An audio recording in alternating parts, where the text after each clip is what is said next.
나아갔으면 좋겠습니다. 함께 따라서 해주시면 감사하겠습니다. 두 손을 마음에 모아주시고요. 하나님은 나를 사랑하십니다. 나는 그 사랑을 신뢰합니다. 나는 절대로 이전과 같지 않을 것입니다. 아멘. 오늘은 노아의 방주에 대한 이야기, 그리고 이 방주에 있다가 방주에서 밖으로 나온 노아에 대한 이야기를 통하여서 함께 은혜를 나누기를 원합니다. 여러분은 노아의 방주, 교회 학교를 다닌 우리 주일학교 출신의 청년들은 이 노아의 방주를 모르는 청년들은 아마 없을 겁니다. 그런데 여러분, 노아의 방주에 대해서 여러분들은 얼마만큼 좀 생각을 해보셨는지 모르겠습니다. 여러분, 노아의 방주가 배입니까? 혹시 생각해 보신 적이 있으십니까? 노아의 방주는 과연 배였을까? 과연 배라고 불러도 되는 걸까? 조선업에 종사하는 사람들이 이 노아의 방주의 설계도, 하나님께서 말씀하여 주신 이 방주의 설계도를 볼 때 가장 놀라워하는 부분은 뭐냐면, 노아의 방주에는 방향타가 없다라는 겁니다. 조향장치가 있지 않다라는 것에 놀라워합니다. 배가 배의 구실을 하기 위해서는 물론 러풍랑을 잘 견딜 수 있는, 거기에서 중심을 잃지 않고 견고하게 떠 있을 수 있는 그런 것들도 너무 중요하고, 수납 공간도 참 중요하고, 그리고 그 안에서 환기도 잘 돼야 되는 것도 너무나도 중요하지만, 그래도 가장 중요한 것은 배에는 조향장치가 있어야 된다라는 것이죠. 배에는 반드시 핸들이 있고 방향타가 있어야 되는데, 노아의 방주에는 조향이 안 된다라는 것입니다. 그래서 노아의 방주는 노아가 타기는 했고 또 노아의 가족들이 탔지만, 이 사람들의 의지와 이 사람들이 가고자 하는 방향이 반영이 되지 않는 그런 것입니다.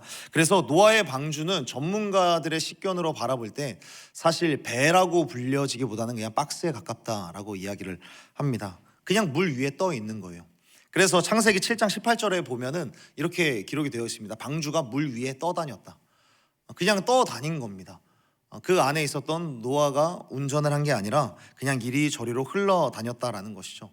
말씀에 따르면 노아의 방주는 세상에서 가장 높은 산에서, 그 산에서도 7m 위로 차올랐다라고 이야기를 하는데, 이 모든 홍수가 40일 만에 전 지구를 덮었다라고 이야기를 합니다. 40일 동안 폭우가 연일 내리고 상상할 수 없는 정도로 비가 내렸다면, 여러분, 이 비가 온 지구를 덮었을 정도로 비가 계속해서 내렸다면 구름이 온 세상을 덮었을 것이고, 그래서 태양도 보이지 않았을 것이고 밖은 아무것도 보이지 않았을 겁니다.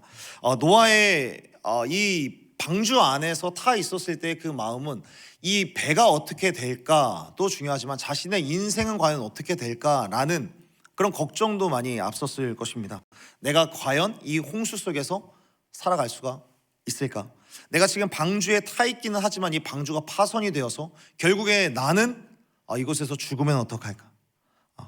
아무것도 보이지 않는 그런 망망대해 속에서 어떠한 조향도 할 수 없고 조종도 할 수 없는 이 박스 속에서 노아는 매일 무엇을 했을까?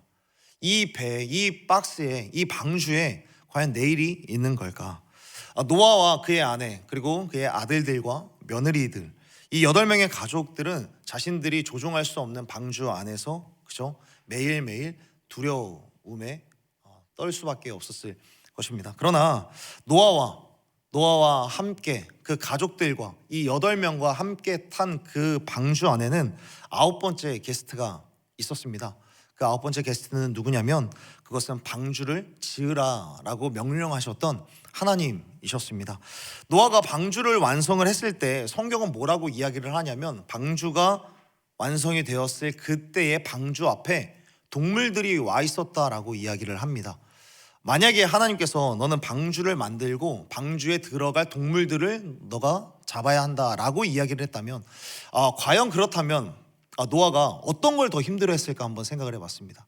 방주를 짓는 것도 물론 어려웠습니다. 그런데 하나님께서 이 세상에 존재하는 모든 동물들 암수를 다 잡아야 한다라고 이야기를 했다면, 방주 만드는 것도 힘들 것이고 암수를 다 동물들을 데리고 오는 것도 노아에게 있어서는 너무 힘든 일이 아니었을까 생각을 해보는 것이죠. 특히나 사자 같은 경우에는 암수가 딱 구별이 되지 않습니까? 수사자는 갈퀴가 있는 거고 암사자는 그냥 눈으로 보아도 식별이 가능한데 호랑이 같은 경우는 어떻게 암수를 구별합니까? 또는 카피바라 같은 경우는 어떻게 구별을 하고 뱀은 또 어떻게 구별을 할까요? 그러니까 방주를 짓는 것도 문제고 동물들을 데려오는 것도 참 문제였을 텐데 하나님께서는 그렇게 말씀하시지 않았다라는 것이죠. 그리고 더 놀라운 것은 여러분들 석사학위나 어떤 박사학위를 진행 중이신 분들은 경험하시겠지만 이런 학위를 가지신 분들은 정말 별거 갖고 다 연구를 하지 않습니까? 그러니까 동물학자들도 그리고 이제 신학을 연구하면서 동물을 같이 연구하는 그런 학자들이 좀 이러한 연구를 했다고 합니다. 노아의 방주가 완성이 되었을 때에 그 동물들은 이 방주에 오기까지 얼마나 걸렸을까? 어떤 동물들은 궁금하지 않습니까? 펭귄이라든지 이런 거북이 같은 나무늘보 같은 그런 동물들은 노아의 방주에 도착하기까지 얼마나 걸렸을까? 그러니까 가장 오래 걸렸을 동물들을 계산해 보니까 150년 정도가 걸렸을 거다라고 이야기를 합니다. 150년. 그런데 참 놀라운 것은 150년이 걸리는데 노아가 방주를 만드는 기간은 몇 년이었냐면 120년입니다. 그러니까 노아가 방주를 만들기 전부터 다른 동물들은 이 방주를 향하여서 오고 있었다라는 겁니다. 하나님께서는 노아에게 방주를 만들라라고 말씀하시기 전부터 하나님께서는 이 동물들을 방주로 보내셨다는 건데 이렇게 보내신 데에는 노아가 방주를 만들 걸 미리 아시고 동물들을 그곳으로 보내셨다라는 겁니다. 그러니까 하나님께서는 애초에 노아를 믿으셨고 동물들을 움직이셨던 하나님께서는 방향타도 없고 돛도 없고 답도 없는 그 박스를 하나님의 보이지 않는 성령의 손길로 계속해서 보호하고 계셨다라는 것이죠. 신약 성경에도 비슷한 이야기가 나오죠. 제자들과 예수님이 함께 배를 타게 되었는데 풍랑을 만나서 이리저리 뒤집힐 것 같이 막 흔들리고 있었던 그 찰나에 제자들이 예수님을 흔들어서 깨우게 되죠. 예수님, 우리가 죽게 생겼습니다. 우리를 좀 살려주십시오 이야기하는데 예수님이 너희가 어찌 이렇게 믿음이 없느냐라고 질타를 하시죠. 그리고 왜 이렇게 말씀을 하셨을까요? 내가 너네랑 타고 있는데 풍랑이 친다고 해서 폭풍이 친다 그래서 이 배가 뒤집히겠느냐라고 말씀을 하시는 겁니다. 그렇기 때문에 사랑하는 여러분, 우리의 인생 가운데 이미 하나님께서 함께 타고 있다라는 사실을 믿게 되는 저와 여러분이 되기를 예수님의 이름으로 축복합니다. 노아의 방주 안에 타 있었던 주님이 우리와 함께 동행하고 있다라는 사실, 그 사실을 믿고 주님과 함께 동행하는 저와 여러분이 되었으면 좋겠습니다. 그렇기 때문에 우리 이 시간에 다시 한번 우리 두 손을 마음에 모으고 저를 따라서 해주시면 감사하겠습니다. 내 인생의 배에는 주님께서 함께 타고 계신다.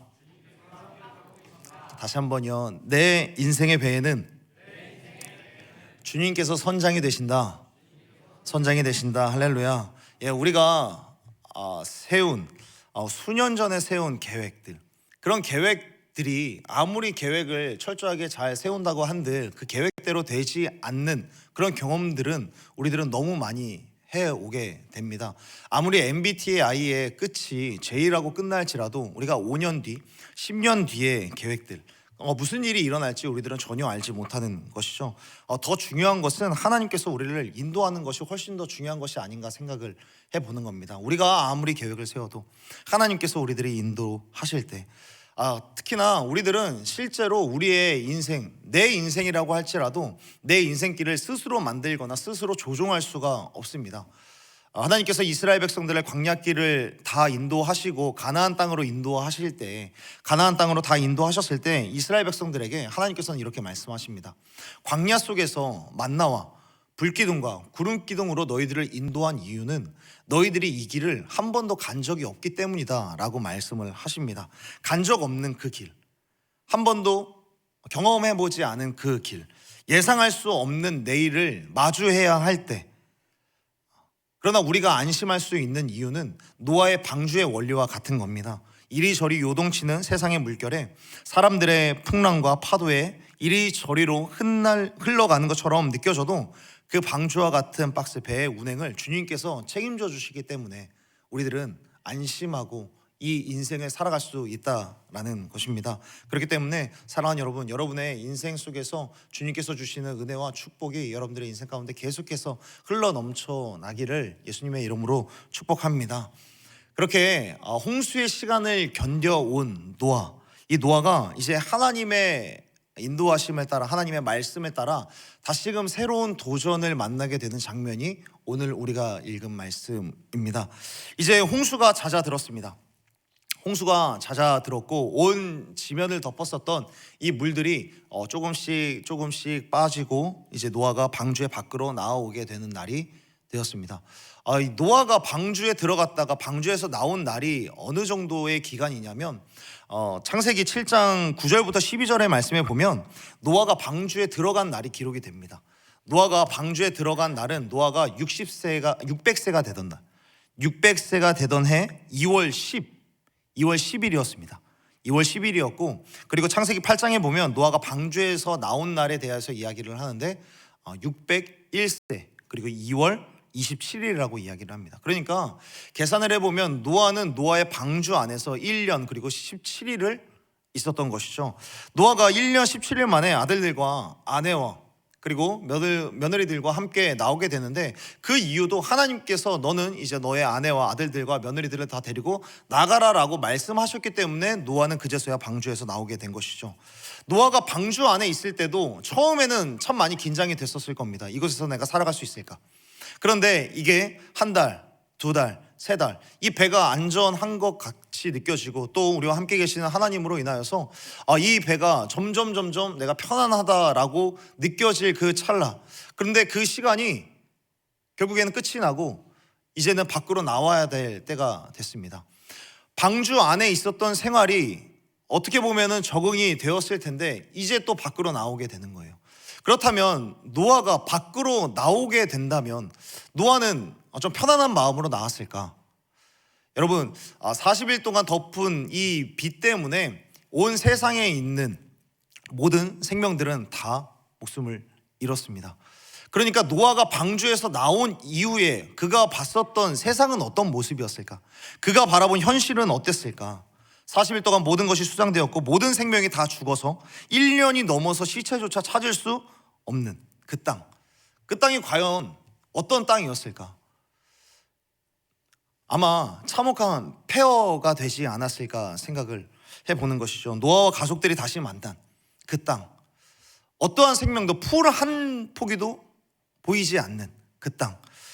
재건이 불가능해 보이는 그냥 폐허 덤이었던 것이죠. 지구상에 있었던 모든 것들이 1년 동안 잠겨 있었으니까 모든 것이 다 쓸려가고 제대로 남아있는 게 하나도 없었던 겁니다. 노아와 가족들의 마음에는 어떤 마음이 들었을까요? 이제 방주에서 나오긴 나왔는데, 방주에서 나왔다고 지금 눈앞에 보이는 이러한 폐허 속에서 내가 과연 이 삶을 다시 시작할 수 있을까라는 그런 마음이 있지 않았을까 생각을 해보게 되는 겁니다. 여러분, 어떤 것이든지 무엇인가를 시작하는 데에는 참 많은 용기가 필요하고 두려움을 뚫고 가야 합니다. 그런데 그냥 시작하는 것보다 훨씬 더 어려운 것은 실패 이후에 다시 시작하는 것은 훨씬 더 어렵고 두려운 것이죠. 사람들은 한번 상처를 경험한 것에 대해서 나름의 트라우마를 갖게 됩니다. 무언가를 시도했다가 거절당하고 좌절당하고 또 소망의 발목이 꺾어지는 것처럼 낙심을 경험하고 나면 내가 무엇을 할 수 있지라고 생각을 하게 되는 겁니다. 마찬가지입니다. 세상을 살다가 지금 홍수의 심판으로 모든 세상이 폐허가 된 것을 경험을 하게 됐습니다. 그리고 그곳에서 과연 내가 다시금 이 가족들을 내가 책임질 수 있을까? 그리고 이곳에서 내가 먹고 살 수 있을까? 홍수의 심판이라고 하는, 어떻게 보면 여러분, 비가 오자마자 지금 이런 심판이 일어나게 된 거잖아요. 그러니까 노아에게 있어서 비가 오는 그 순간은 다 이때가 아마 떠올려졌을 거예요.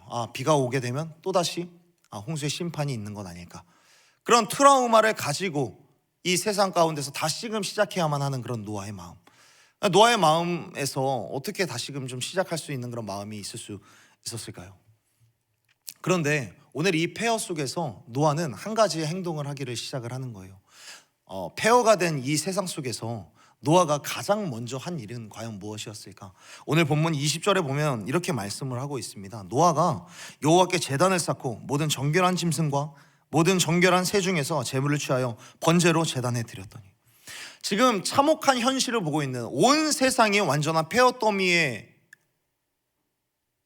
그런 세상, 그런 세상을 바라보면서 노아는 조용히, 어떻게 보면 성경 전체를 봐도 노아의 특징을 한 가지를 우리가들이 좀 찾을 수 있는데요, 성경 전체에서도 노아는 이상하다 싶을 정도로, 아니 말을 못하는 거 아닌가라고 생각이 들 정도로 대사가 극도로 적습니다. 그러니까 노아는 지금 어떻게 보면 굉장히 하나님 앞에 할 말이 많지 않겠습니까? 지금 하나님 너무 처참합니다. 지금 1년 만에 지금 밖에 나왔는데 지금 제가 제 앞에 당도한 이 현실은 그냥 폐허덤이 아닙니까? 지금 이곳에서 어떻게 무엇을 다시 시작할 수 있겠습니까? 어떠한 생명도 없는데 여기에서 뭘 할 수 있겠습니까? 라고 하나님께 한마디 정도는 할 법한데 아무 말도 하지 않고 그냥 단 하나의 행동을 하는 거예요. 그냥 굳게 담은 입술, 그리고 하얗게 휘날리는 머리칼, 그리고 잠시 세상을 바라보는 노아는 폐허가 된 땅에서 문득 그냥 돌을 하나 주워서 자신의 앞에다가 두는 거예요. 그리고 또 돌을 하나 가지고 오고, 돌을 하나 가지고 오고, 그리고 나무를 갖고 와서 하나를 쌓고 하나를 쌓고, 그렇게 하나씩 단을 쌓게 되는데 그 옆에 있었던 그의 가족들도 노아가 하는 행동을 보고 도와줘서 같이 단을 쌓기를 시작을 하는 겁니다. 그리고 하나님께 제사를 드리기를 시작을 하는 거죠. 하나님께 예배를 하기 시작했던 겁니다. 사랑하는 여러분, 노아가 방주에서 내려서 가장 먼저 한 일은 자신들이 기거할 만한 거처를 세웠던 것이 아니고요, 그리고 자신들이 먹을 만한 양식들을 구하러 다닌 것도 아니었고요, 그리고 자신들과 함께 타고 있었던 그 가축들을 붙잡고 있었던 것도 아니었고요, 노아는 방주에서 내리자마자 폐허더미일지라도 그곳에서 내가 무엇을 할 수 있을까라고 그냥 절망밖에 할 수밖에 없는 그런 상황 속에서도 가장 먼저 한 것은 그저 자신의 앞에 있었던 돌을 주웠어. 하나님 앞에 제단을 쌓고 하나님 앞에 예배를 드리는 것, 하나님 앞에 제단을 쌓고 하나님 앞에 감사의 찬송을 올려드리고 예배를 올려드리는 것을 가장 먼저 시작을 했다라는 것입니다. 사랑하는 여러분, 우리가 보통의 때도 교회를 나와서 예배를 드립니다. 그러나 보통 때 예배를 드리는 것과 폐허와 같은 세상을 경험하고 예배를 드리는 것은 완전히 다른 일인 거죠. 시장이 반찬이다라는 그런 속담이 있듯이 너무 굶주리면 뭐든지 맛있지 않습니까? 내 영이 굶주리고 지금 노아가 겪는 거는 이런 거예요. 지금 이 상황 속에서 하나님이 돕지 않으시면 저는 죽습니다. 지금 이 폐허더미에서 내가 살아갈 수 있는 방법은 아무것도 없어 보입니다. 그런데 이곳에서 내가 하나님 앞에 예배합니다. 지금 보통 때의 예배를 드리는 것과 지금 폐허더미가 된 세상 속에서 예배를 드리는 이 노아의 마음은 그 마음 자체가 다른 겁니다. 지금 그 마음 가운데서 이 절박한 상황 속에서 내 영이 굶주리고 지금 하나님의 은혜에 대한 갈망과 목마름이 있는 거예요. 노아는 지금 기가 막힌 폐허와 참혹한 상황, 현실 앞에 서 있습니다. 남은 것이 아무것도 없는 그 소망을 찾을 수 없는 상황에서 제단을 쌓고 있는 겁니다. 그러니까 노아의 제단은 그렇기 때문에 진실할 수밖에 없는 거고 간절할 수밖에 없는 예배를 지금 하나님 앞에 드리고 있는 겁니다.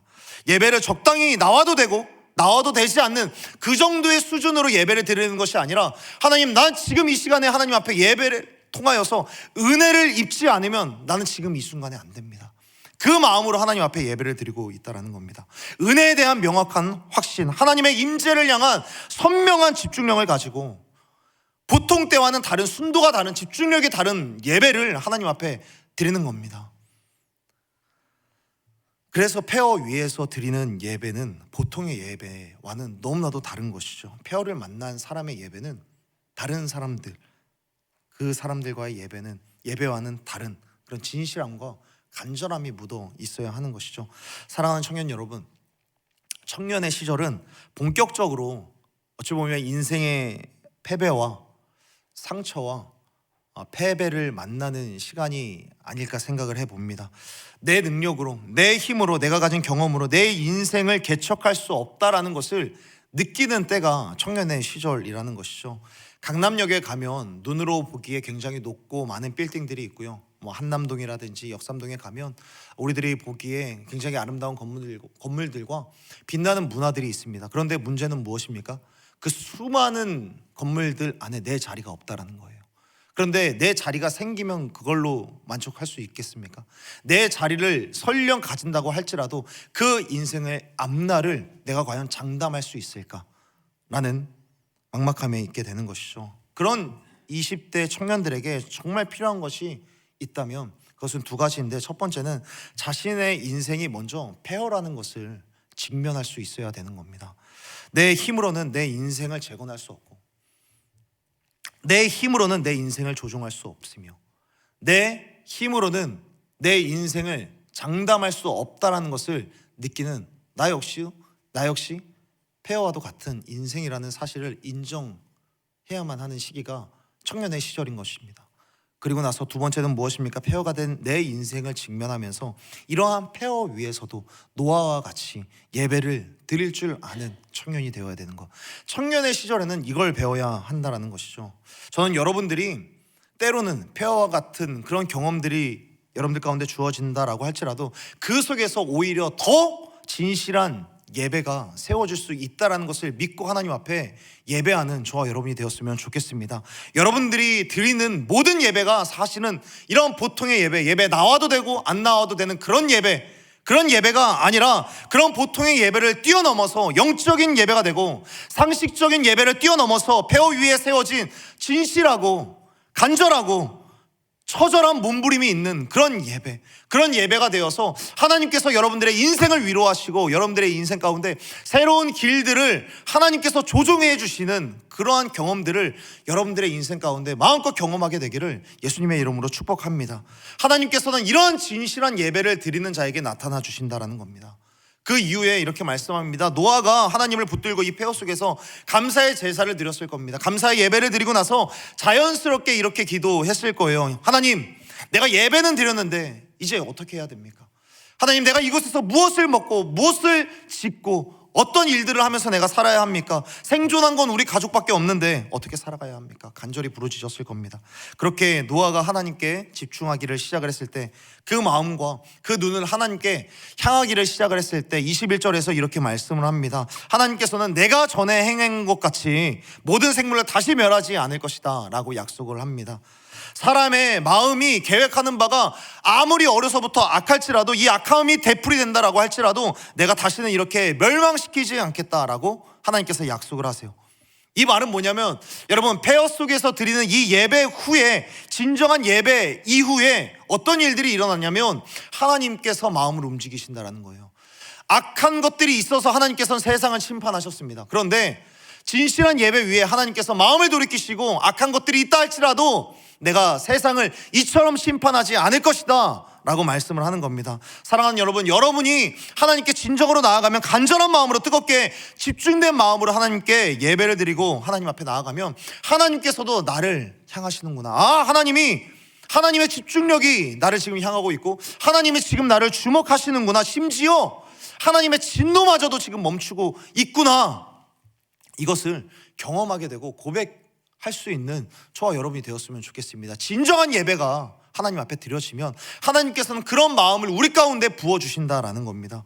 왔다가 적당히 드리고 그냥 졸다가 돌아가는 예배가 아니라 정말 생명을 걸고 진심을 걸고 하나님 앞에 나와 모든 인생을 드리면서, 하나님, 내 인생은 방주에 탔었던 그런 노아처럼 조향장치가 없는 인생입니다. 폐허를 만난 노아처럼 하나님 장담할 수 없는 인생입니다. 그 마음으로 하나님 앞에 드리게 된다면 하나님께서는 하나님의 마음을 움직이시고, 그리고 그 마음이, 하나님의 눈이 나를 향하여서 드신다라는 것, 그 사실을 믿는 우리 모든 청년들이 되기를 예수님의 이름으로 축복하는 것입니다. 저는 그렇기 때문에 오늘 여러분이 드리는 예배 속에서 하나님의 마음이 여러분들 가운데 향하여지는 것을 경험하게 되었으면 좋겠습니다. 그러려면 어떻게 해야 됩니까? 보통의 예배가 아니라 마치 폐허 위에서 하나님이 도와주시지 않으면 나는 안 됩니다. 하나님의 은혜가 있어야 내가 오늘 하루를 살 수 있습니다 와 같은, 하나님을 처절하게 붙잡고 있는, 처절한 몸부림이 있는 그런 예배, 그런 예배를 통하여서 하나님께서 지금 나를 향하고 있구나라는 것을, 하나님의 마음을 만나는 그런 예배가 지금 이 자리가 되기를 간절히 소원하는 것입니다. 여러분이 하나님의 마음을 움직여서 여러분이 하나님의 인도함을 받고 여러분의 미래가 하나님의 비전의 길로 바뀌는 역사가 있게 되기를 간절히 소원합니다. 하나님은 이렇게 예배하는 노아와 그 가족에게 내일을 주시고 다시 시작할 수 있는 힘을 계속해서 줘 가시는데요. 다시 시작하기 두려울 때 가장 먼저 해야 하는 것은 노아가 했던 것처럼 가장 먼저 이 폐허 속에서도 하나님 앞에 예배드리는 것이 가장 우선이 되어야 합니다. 그렇다면 두 번째는 무엇인가? 다시 시작할 힘을 주시는 하나님을 믿는 것이 우리 가운데 있어야 하는 것입니다. 우리가 읽지는 않았지만 9장 1절과 9장 7절에서는 이런 말씀을 하고 있습니다. 하나님이 노아와 그 아들들에게 복을 주시며 그들에게 이르시되 생육하고 번성하여 땅에 충만하라 라고 말씀합니다. 그리고 7절에서는 너희는 생육하고 번성하며 땅에 가득하여 그 중에서 번성하라 하셨더라 말씀하고 있습니다. 사랑하는 여러분, 하나님은 다시 시작할 힘을 주시는 거예요. 이 말씀이 어떤 말씀입니까? 하나님이 노아와 그 아들들에게 복을 주시는 거예요. 그 아들들에게 복을 주시는데 이 복에 대한 선언은 이미 창세기 이 앞에서 주어졌었던 선언입니다. 너희들은 생육하고 번성하고 땅에 충만하라. 하나님께서 누구에게 주신 약속의 말씀이었습니까? 하나님께서 누구에게 주신 축복의 말씀입니까? 아담과 하와에게 주신 말씀이었습니다. 그리고 이 아담과 하와에게 주셨던 그때는 언제입니까? 하나님께서 온 세상을 창조하시고 모든 것들이 지어져 가기 시작할 때, 모든 것들이 세워져 가기 시작할 때 하나님께서 너희들은 이 땅에서 생육하고 번성하고 땅에 충만하라 라고 말씀을 하셨습니다. 하나님께서는 먼저 복을 주시는 거예요. 사랑하는 여러분, 예배할 때 예배는 하나님의 마음을 돌이킬 뿐만 아니라 하나님의 축복을 불러오는 겁니다. 그런데 이 축복이 무엇인가? 자녀를 많이 낳고 땅에 번성하고 땅의 모든 생명들을 너희가 다스려라. 그렇다면 하나님께서는 왜 아담과 하와에게 주셨던 이 축복의 말씀을 하신 걸까요? 하나님께서 노아에게 말씀하시는 것은 이거입니다. 노아야, 언제든지 다시 시작할 수 있다. 노아야, 내가 세상을 창조했을 때 가졌었던 나의 계획과 나의 비전을 아담과 하와에게 주었었던 그 비전을 내가 너에게도 준다. 그리고 이것을 너에게 선언함으로써 너를 통해서 내가 이것을 이룰 것이다 라고 노아에게 말씀하고 있는 겁니다. 사랑하는 여러분, 하나님께서는 언제나 우리에게 기회를 주시는 좋으신 하나님이십니다. 하나님은 예배의 자리에 이 자리에서 우리에게 다시 시작할 힘을 주시는 겁니다.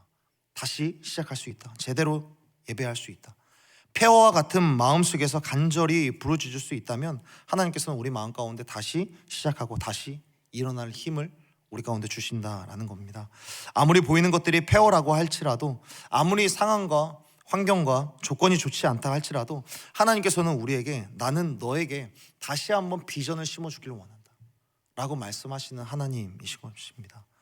내가 너의 손을 붙잡고 내가 너에게 복을 주고 그 복을 그냥 주는 것만으로 끝나는 것이 아니라 그 복을 이루어갈 수 있도록 내가 너와 함께 할 것이기 때문에 그 자리에서, 예배의 자리에서 나를 믿고 일어나면 된다. 하나님께서 말씀하고 있는 겁니다. 사랑하는 여러분, 성경의 내용들을 보게 되면, 성경의 수많은 사람들을 보게 되면 다 한 번씩 크게 어려움을 겪고 크게 실패를 하게 됩니다. 몇 주 전에 보았었던 요셉이라고 하는 사람도 한 가정 안에서 사랑받는 아들에서 한순간에 인생의 추락을 경험하는 감옥의 시간이 있었습니다. 출애굽기에서 모세를 보면 애굽의 왕자로서 이제 앞으로 유력한 정치인이 될 거다라는 그런 전망이 있었지만, 그러나 광야로 내몰리는 안타까운 그런 패배자의 시간이 있었습니다. 다윗은 2번이나 사울에게 추격을 받을 때 어려움을 겪었고, 그리고 밧세바를 취하는 것으로 하나님의 진노를 사서 큰 심판을 받을 위기에 서 있기도 했었습니다. 이런 역사가 신약 성경에서도 계속해서 이어지죠. 이 제자들은 십자가 도상에서 예수님을 버렸었고, 그리고 바울은 바나바와 안디옥 교회를 개척을 하고 선교 여행을 같이 다녔지만 연약한 사람, 어떤 이 마가라는 사람을 데려갈지 말지에 대해서 의견 차이가 있어서 그에게 어찌 보면 은인과 같았었던 바나바, 이 사람과 헤어지고 마가복음을 쓴 마가를 믿어주지 못하는 그런 일들까지 일어났었습니다. 이것처럼 하나님의 사람들이라고 해서 연약한 게 없는 것이 아니죠. 부족한 것이 없는 것이 아닙니다. 다 연약하고 부족하고 실패하는 시간이 있습니다. 그러나 복음은 어떤 것입니까? 그러한 자리일지라도, 그러한 사람일지라도 다시 시작할 수 있는 힘을 주시는 게 바로 복음입니다. 그 복음이 아담과 하와에서부터 먼저 보여지는 겁니다. 아담과 하와가 죄를 지었지만 이미 예수님에 대한 복음은 창세기 3장 15절에서 여자의 후손이라고 하는 명칭으로 예수 그리스도를 예언을 하고, 이 예수 그리스도를 보내실 계획을 세우시고 이 여자의 후손이 뱀의 머리를 부스러뜨릴 것이다 라고 말씀을 하시면서 하나님의 예언과 하나님의 계획과 하나님의 성취, 이 성취는 수많은 인류에게 새로운 기회를 만드신 것처럼, 하나님께서는 홍수를 예비하셨지만 노아의 방주를 주신 것처럼 하나님은 다시금 시작할 힘을 주시는 하나님이신 겁니다. 하나님께서는 노아에게 다시 한번 힘을 주시는 겁니다. 보이는 것이 어떻든 네가 지금 방주에서 나와서 다시 폐허가 된 땅에 너의 발을 내디딜 때 너의 발이 설 곳이 아무것도 없어 보일지라도 너를 통하여서 이 세상이 다시금 재건될 것이다. 너를 통하여서 축복이 온 세상 가운데 흘러갈 거고, 너를 통해서 무지막지해 보이는 이 환경들이 온전한 회복을 이룰 것이다. 창조 때 주셨던 그 약속을 노아에게 주심으로 인하여서 다시금 시작할 수 있다라는 희망의 메시지를 지금 하나님께서는 노아에게 주시는 겁니다. 여러분의 인생에도 다시금 기회가 있기를 바라게 되지만, 그러나 여러분이 걷는 땅마다 폐허와 같은 그런 현실 속에서 회복이 일어나고 좀 비전이 생겨나고 하나님의 치유가 일어나는 역사가 있게 되기를 예수님의 이름으로 축복합니다. 여러분들이 걸어가는 곳곳마다 하나님께서 복을 주시고 생육하고 번성하고 땅에 충만하라, 온 세상을 정복하고 다스려라 라고 하는 이 복의 선언이 우리의 발걸음마다 새겨져 있다는 거예요.